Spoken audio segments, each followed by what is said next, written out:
Bonjour Cyril Guéraud. Bonjour Julia. Alors nous sommes au CES 2023, c'est la deuxième année consécutive que nous nous rendons à la grande messe de l'innovation, de l'électronique, des startups, des nouvelles technologies. C'est le rendez-vous de l'année pour les passionnés de technologie, dont tu fais partie. Donc cette année, une édition retour à la normale, j'ai un peu envie de dire, voilà, avec 100 000 visiteurs attendus cette année. Là, on est premier jour, là, on vient de finir le premier jour. 30 000 exhibitors, exposants. Commençons par peut-être une première technologie, une première start-up qu'on a rencontrée. C'est une start-up israélienne, je crois. Israélienne, tout à fait. Tout à fait, qui s'appelle Mudra Band.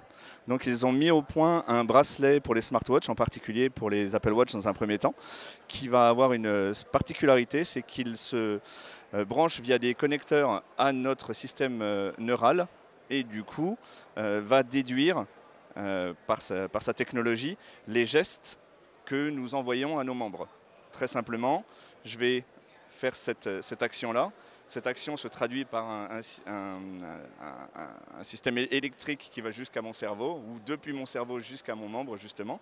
Et le principe est de capter ce signal via ce bracelet, et puis d'envoyer une commande à un appareil. Typiquement, ça va permettre, si on est équipé aujourd'hui, c'est exclusivement sur les principes Apple, sur les systèmes Apple. Donc si on est équipé du système Apple, on va pouvoir commander. C'est une télécommande en fait qui va être automatisée avec mes mains. Voilà.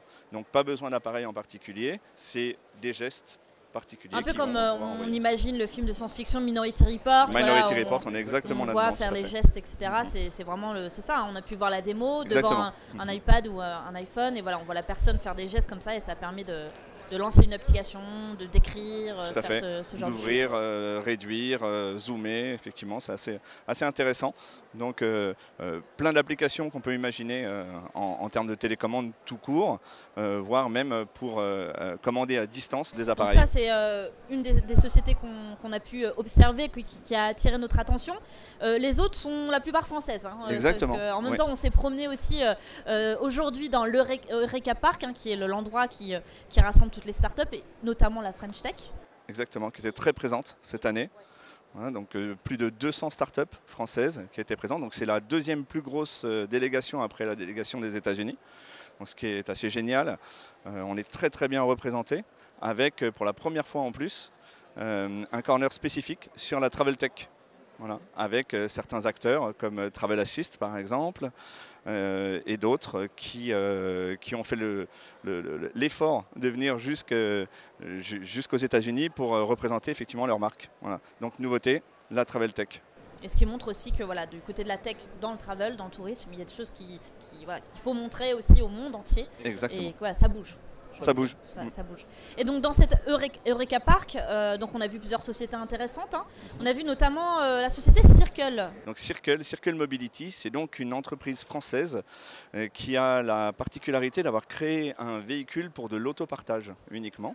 Donc c'est un véhicule électrique qui va desservir les centres-villes essentiellement, même s'il a une autonomie de 150 km, et sa spécificité et que parmi d'autres innovations que Circle sera les premiers à mettre en place effectivement sur ces véhicules, une innovation très intéressante est le fait qu'elle est sur un principe de swap batterie. C'est-à-dire que le problème des véhicules électriques jusqu'à présent, c'est que pendant 50% du temps, il faut les recharger.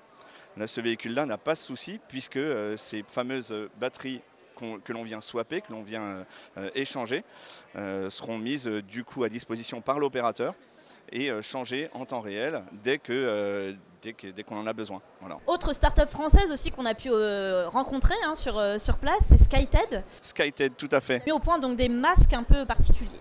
Oui, le principe du masque de SkyTed, on n'est plus dans le masque dont on avait besoin pour se protéger éventuellement des germes. Là, on est sur un masque qui va nous servir à se protéger du bruit des voisins, voire à éviter de gêner les voisins lorsqu'on porte ce masque. Je m'explique.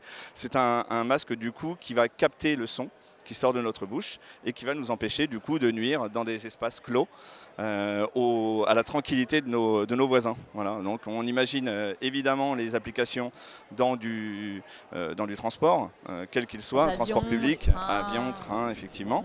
La spécificité et l'avancée, la prouesse technologique de SkyTed, effectivement, est d'avoir créé une mousse spécifique avec des métamatériaux qui vont capter le son et qui vont l'empêcher effectivement de sortir de la distance du masque en fait, et donc de polluer de façon sonore notre environnement. Voilà. Oui, c'est d'ailleurs une start-up qui a déposé des brevets pour les métamatériaux qui sont utilisés dans le casque. Et c'est vrai qu'on passe de plusieurs centimètres à 9 mm de couche. Quasiment 10 mm.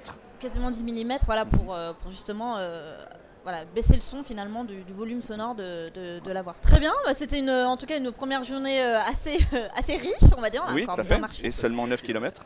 Et seulement 9 km. Non, mais on a beaucoup moins marché que l'année dernière. Beaucoup plus de monde, du coup on marche moins, tout ça. On est plus dans les bouchons, dans les allées. Demain on continue et après-demain aussi. Donc on se retrouve dès demain pour un nouveau tour des innovations qu'on aura repérées.